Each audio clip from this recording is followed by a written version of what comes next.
शंका आणि लघुशंका या अशा गोष्टी आहेत की ज्या आल्या ना की लगेच त्या क्लिअर करायच्या असतात, नाही तर त्याचा नंतर अत्यंत वाईट असा परिणाम होतो किंवा मनामधला संशय हा त्या बांबूप्रमाणे असतो. त्या बांबूप्रमाणे तो वाढत वाढत वाढत वाढत जातो आणि एक दिवस त्याच बांबूवरती जावं लागतं आणि म्हणून मनामध्ये संशय निर्माण झाला की समजून जायचं संसाराला बांबू लागतो. त्याच्यामुळे अशा संशयापासून दूर राहणं आणि तो संशय मनात असेल तर तो मुळासकट उपटून काढणं हे आज प्रत्येकाचं कर्तव्य आहे. नाहीतर चांगले चांगले संसार कसे उद्ध्वस्त होतात ते बघणार आहोत आपण आजच्या या भागामध्ये. आणि त्यासाठी आपल्याला जायचं आहे उत्तर प्रदेशला. उत्तर प्रदेश या ठिकाणचं कानपूर आहे आणि त्या ठिकाणचं बर्रा या ठिकाणचं जरौली फेज 2 इथं राहणारा सतीश कुमार श्रीवास्तव, वय आहे साधारणपणे 40 वर्षाचं आणि त्याच्याबरोबर ती त्याची आत्ताची पत्नी आहे. तिचं वय साधारण 30-35च्या आसपासचं आहे. आता ही जी पत्नी आहे ती त्याची दुसरी पत्नी आहे. त्याचं अगोदर लग्न झालेलं होतं आणि त्याला एक मुलगी पण होती शिवांगी. तर ती मुलगी आता आजळला असते आणि त्याची पत्नी जी आहे ती हे जग सोडून गेलेली आहे. त्यामुळे त्यानं दुसरी पत्नी केलेली आहे मधू. आता ती मधू अत्यंत शिकलेली आहे, दिसायला सुंदर आहे, अत्यंत चांगली आहे आणि त्यासाठीच त्यांनी लग्न केलं ना. आणि त्यानंतर त्यांना 2 मुलं झाली. एक मुलगा आहे आयुष आणि दुसरा मुलगा आहे पियुष आणि यांच्या लग्नाला आता जवळजवळ 16-17 वर्ष झालेली आहेत. आता हा सतीश कुमार जो आहे तो आयुर्वेदिक कंपनी आहे त्या कंपनीमध्ये MRचं काम करतो आहे, मेडिकल रिप्रेझेंटेटिव्ह म्हणून. आणि औषधाची सप्लाय तो अनेक डॉक्टरांकडे करत होता.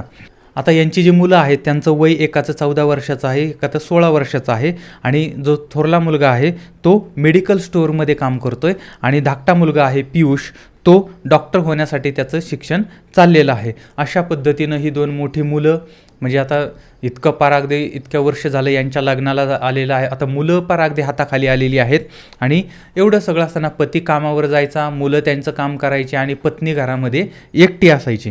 आता त्यावेळेस त्या पत्नीला मग वाटायला लागलं की मी एवढी शिकलेली आहे, माझं एवढं सगळं एवढं काम आहे, तर मग एक काम करूया. त्या पतीला सांगितलं, म्हटले मी पण तुमच्याबरोबर ती काम करते जेणेकरून आपल्याला संसाराला थोडीफार मदत होईल. आणि त्यानंतर मग त्या पतीनं आपल्या पत्नीला बरोबर घेतलं आहे आणि मग तिनं पण MRचं काम करायला सुरुवात केली. सुरुवातीला नवऱ्यानं तिला पूर्ण मार्गदर्शन केलं आणि आता पती आणि पत्नी दोघंही अशा पद्धतीनं त्या ठिकाणी काम करतायत. मग आता ह्या दोघांचंही काम चाललं आहे, त्या मुलांचंही काम चाललेलं होतं. असं सगळं काही सुरळीत चाललेलं होतं. चांगला पैसा येत होता, चांगलं घर होतं, चांगली मुलं होती, चांगला नवरा होता, चांगली बायको होती. सगळं सगळं सगळं सगळं सगळं चांगलं होतं. पण कारण हा पण ज्या ठिकाणी येतो त्या ठिकाणी सगळं उलटं होतं. आता या पती पत्नीमध्ये दोघंही काम करीत असताना, कमवीत असताना कधी कधी काय व्हायचं की त्या पत्नीला यायला उशीर व्हायचा. आता कधी कधी पतीला असं पण जाणवायचं की पत्नी मुद्दाम म्हणून ती उशीर आलेली आहे. त्यानंतर फोनवरती ती सतत कोणा ना कोणाबरोबर तरी बोलत असायचे. बरं, आता जे कोणी डॉक्टर असतील, क्लायंट असतील वगैरे जी मंडळी असतील तर त्या मंडळींबरोबर ते ऑफिशियल वेळेमध्ये बोललं तर ठीक आहे. पण रात्रीच्या उशिरापर्यंत ज्यावेळेस एखादी व्यक्ती ते बोलत असते आणि बोलत असताना ऑफिशियल बोलणं वेगळं असतं, पण हसणं आणि त्याच्यातनं मग चित्रविचित्र पद्धतीनं हावभाव करून बोलणं म्हणजे त्या गोष्टी मग ह्या पतीला खटकायला लागल्या आणि त्याला असं वाटत होतं की आपली बायको जी आहे ती फोनवरती हसते खिदळते आहे, कुठल्या तरी तरुण मुलाबरोबर ती चुकीच्या पद्धतीनं बोलते आहे, असं त्याला ते जाणवत होतं, वाटत होतं. आणि मग याच्यामुळं काय झालं की पत्नीचं असं लाडे कोणाशी बोलणं हे करणं पतीला खटकायला लागलेलं होतं. आणि याच्यामध्येच त्याला असंही जाणवलं की 2-3 डॉक्टरांच्या बरोबर ते हिचे अनैतिक संबंध आहेत असं त्याला म्हणजे शंका येत होती. आणि या शंकेचं रूपांतर मग हळूहळू त्या संशयामध्ये आणि ते त्याचं खात्री वाटायला लागले की असं आपली पत्नी करते आहे. आता बघा, ज्याच्या मनामध्ये शंका येते, ज्याच्या मनामध्ये संशय निर्माण होतो तर तशाच पद्धतीच्या घटना मग अजून घडायला लागतात आणि हे सगळं घडत होतं आणि पती पत्नीमध्ये वाद होत होते, भांडणं होत होती. आणि मग याच्यामध्ये काय व्हायचं, घरामध्ये 2 गट पडलेले होते. एका गटामध्ये एक मुलगा आईकडून बोलायचा, दुसरा मुलगा बापाकडून बोलायचा आणि मग हे रणकंदन त्यांचं रेग्युलर चालू झालेलं होतं. आता तारीख आहे 21 मार्च 2021ला मधू आणि संतोष म्हणजे हे दोघंही पती पत्नी ही जरवलीच्या त्यांच्या घरी होते आणि त्यांची दोन्ही मुलं जी आहेत ती त्यांच्या मावशीकडे गेली होती, कारण त्यांची मावशी पण त्याच गावातली होती. तर तिथं ते गेलेले होते, पती पत्नी घरी होते. आता सतीशला काहीतरी कामासाठी म्हणून त्याच्या दिबियापूरला म्हणजे त्याच्या गाव जे आहे मूळ त्या दिबियापूरला जायचं होतं. आणि आणि मग अचानकपणे काहीतरी असं घडलं की त्यानं ते काम रद्द केलं होतं.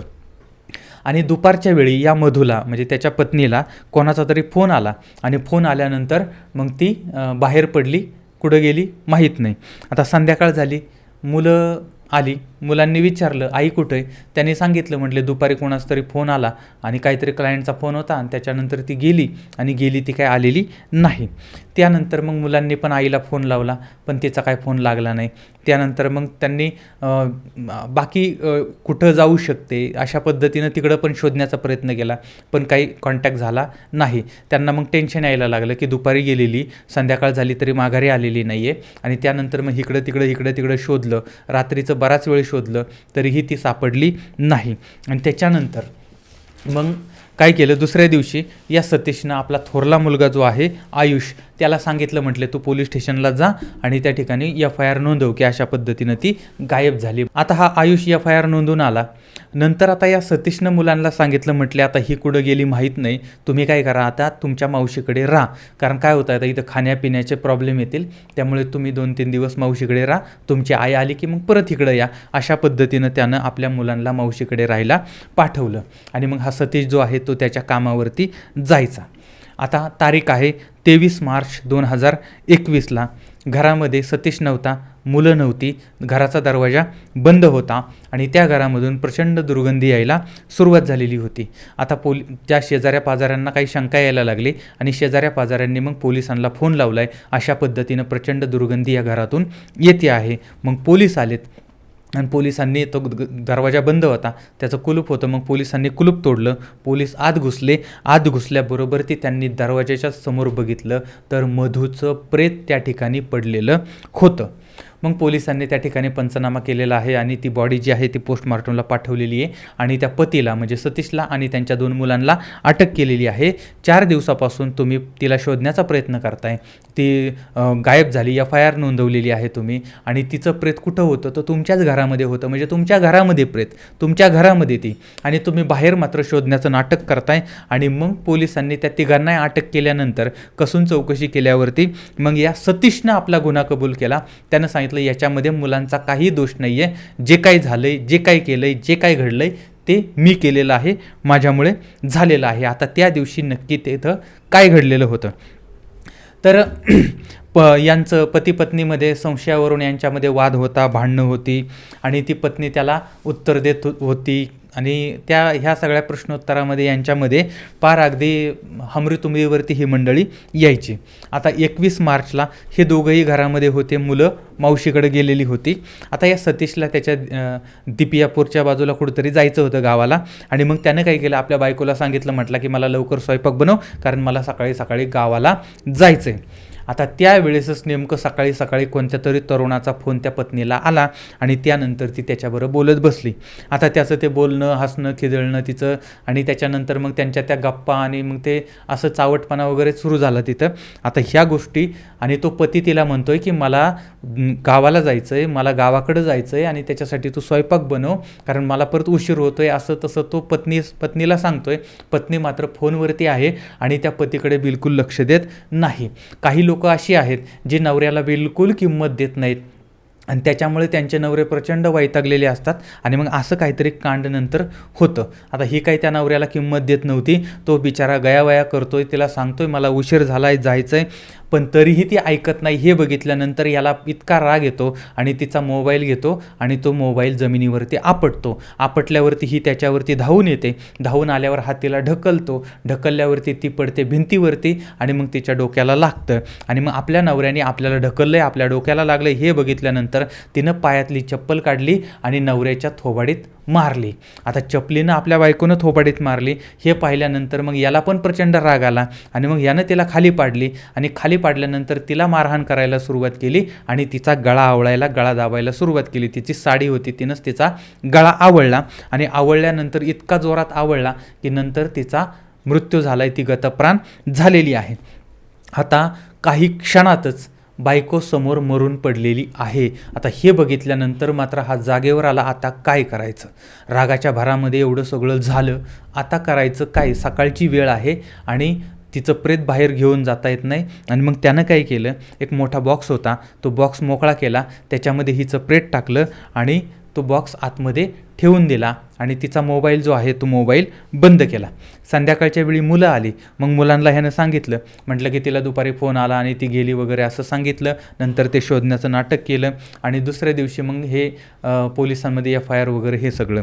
पण याच वेळेस यानं काय केलं, मधूचा जो फोन होता तो फोन ऑन केला आणि तो फोन एका गाडीमध्ये, एक मालवाहू गाडी होती त्या गाडीमध्ये फेकून दिला, जेणेकरून तिचं लोकेशन वेगळं दिसेल. आणि नंतर मग काय झालं, तर दुसऱ्या दिवसापासून घरामध्ये वास यायला सुरुवात झाली. मग ह्यानं मुलांना सांगितलं, म्हटलं की आता इथं जेवणाचे वगैरे हे होईल, मग तुम्ही तुमच्या मावशीकडे जा आणि मला तर काय कामावरती जायला लागतं आहे, असं म्हणून त्यानं त्या मुलांना घराच्या बाहेर काढलं. आणि घराच्या बाहेर काढल्यानंतर आता या गोष्टीमध्ये 2-3 दिवस गेले आणि मग त्यानं विचार केला, म्हटलं की आता हे जे प्रेत आहे ना, त्या प्रेताला कुठेतरी त्याची विल्हेवाट लावायची. आणि म्हणून त्यानं ते बाहेर काढलं, पण प्रचंड दुर्गंधी येत होती आणि तो उचलायला लागला की ते शरीर बाजूला व्हायचं, अशा पद्धतीनं ती अवस्था झालेली होती. आणि म्हणून मग त्यानं, म्हणजे त्याला एकतर उलट्या यायला लागल्या, त्यालाच ते त्रास व्हायला लागला, हे सगळं बघून शरीर फुगलेलं हे झालेलं. आणि मग त्यानं ते प्रेत तसंच ठेवलं, घराचा दरवाजा लावला आणि तिथून तो निघून गेला. आणि तिथून निघून गेल्यानंतर मग त्याची दुर्गंधी यायला लागली. मग शेजारी पाजारी जागे झाले आणि त्याच्यानंतर मग पोलिसांना कळवलं आणि मग हे सगळं बाहेर आलं. आणि मग ह्याला पकडल्यानंतर मग ह्यानं सांगितलं काय घडलं होतं ते. आता ही जी घटना घडलेली आहे, ही घटना कुणाच्या बाबतीत घडलेली आहे, तर पती पत्नीच्या बाबतीत घडली. बरं, ती पती पत्नी, त्यांच्या लग्नाला किती वर्ष झाली होती, जवळजवळ 17-18 वर्षाच्या वरच झालेलं होतं. 2 तरुण मुलं लग्नाच्या वयात, आता काही वर्षात त्यांची लग्न होतील, अशा पद्धतीची 2 मुलं. म्हणजे यांच्यामध्ये सुद्धा एवढ्या वर्ष संसार करून सुद्धा जर मनामध्ये संशय निर्माण झाला तर कसं घडतं हे बघा. आता पत्नीची हत्या झाली, पती तुरुंगामध्ये गेला. आता जी मुलं कालपर्यंत आईवडिलांच्या बरोबर ती होती आणि आता मात्र त्यांना आईवडिलांच्या शिवाय त्यांचं आयुष्य काढावं लागणार आहे. आता हे सगळं का घडलं होतं, तर शंका, मनामध्ये शंका, मोबाईलवरती सतत बोलणं, या सगळ्या गोष्टी. आता याच्यामध्ये सुद्धा 2 महत्त्वाच्या गोष्टी आपण समजून घेतल्या पाहिजेत. पहिली गोष्ट की हिचे अनैतिक संबंध होते का, किंवा ही असे चुकीचं वागत होती का. जर समजा ती खरंच चुकीचं वागत होती किंवा तिचे कोणाशी अजून काही संबंध होते, जर होते तर या पतीनं तिच्यापासून वेगळं राहायचं, बाजूला व्हायचं, हा त्यावरती मार्ग होता. आणि जर समजा असे काही संबंध नव्हते पण मनामध्ये शंका होती, तर ती शंका दूर करणं, शंकेचं निरसन करणं ही दोघांची पण जबाबदारी होती. पण तसं झालेलं दिसत नाही. आता इथं काय होतं, तू माझ्यावर शंका घेतो आणि मग इग्नोर करणं किंवा भांडण करणं, मी तसा नाही किंवा मी तशी नाही आहे, तू माझ्यावर असंच करतो तसंच करतो. म्हणजे मूळ प्रश्न बाजूला राहतो. मूळ प्रश्न ही शंका आहे, ती शंका बाजूला राहते आणि भांडण व्हायला सुरुवात होते. आणि भांडणं कुठल्याही कारणावरून भांडण काढतात आणि एकमेकांशी भांडत बसतात आणि मनातली शंका जी आहे ना ती वाढत जाते. मग ती पतीबद्दल पत्नीची शंका असेल किंवा पत्नीबद्दल पतीची शंका असेल, कोणाचीही शंका असेल, लगेच शंका आली की त्याचं लगेच निरसन झालं पाहिजे. नाहीतर याचा शेवट काय होतो, सुखी संसार याच्यातनं उद्ध्वस्त होतो. सगळं चांगलं असताना सुद्धा केवळ एका शंकेपायी एवढं सगळं बर्बाद होतं. आणि म्हणून जर थोडाही संशय आला, थोडीही शंका आली, तर सरळ एकमेकांशी बोलून घ्या, एकमेकांचा विषय क्लिअर करा आणि एकमेकांच्या मनातल्या या भावना पूर्णपणे नाहीशा करण्याचा प्रयत्न करा, तर आणि तरच पुढचं आयुष्य जगता येतं. नाहीतर मग हे अशा पद्धतीनं रडत कडत आणि नंतर असं काहीतरी घडून जातं. आणि जर समजा असं झालं की बाबा एखाद्याला वाटलं अशी अशी काही गोष्ट असेल, हे असेल, समोरासमोर क्लिअर झालं आणि एवढं पण दोघांच्यामध्ये काय म्हणतात त्याला, ते पारदर्शकता असली पाहिजे की डोळे झाकून एकमेकांवरती विश्वास ठेवणं, अशा पद्धतीची ही पारदर्शकता असली पाहिजे. आणि ती पारदर्शकता कायम शेवटपर्यंत, म्हणजे लग्नापासून ते पार अगदी स्मशानभूमीत जाईपर्यंत ती पारदर्शकता राहिली पाहिजे. एकमेकांवरचा विश्वास राहिला पाहिजे, एकमेकांवरचं प्रेम राहिलं पाहिजे आणि अनैतिक गोष्टींपासून दूर राहिलं पाहिजे. कारण पुन्हा एकदा सांगतो की मनामध्ये येणारी म्हणजे शंका किंवा संशय आणि मूळव्याध या ज्या 2 गोष्टी असतात, याची थोडी जरी सुरुवात झाली तरी लगेच त्याच्यावरती उपाय करायचा असतो. नाही तर मात्र नंतर प्रचंड त्रास होतो, असं अनुभवी मंडळी सांगतात. तुम्हाला काय वाटते जरूर कळवा. आणि अशा पद्धतीनं कोणाचं उद्ध्वस्त संसार होऊ नये याच्यासाठी मनातल्या शंका परत परत सांगतो. म्हणजे हीच गोष्ट परत परत सांगण्याचं कारण तेच आहे, थोडी जरी शंका आली तरी ती दूर करण्याचा प्रयत्न करा. पुन्हा भेटूया उद्या रात्री 8:30 वाजता. तोपर्यंत धन्यवाद. जय हिंद, जय महाराष्ट्र.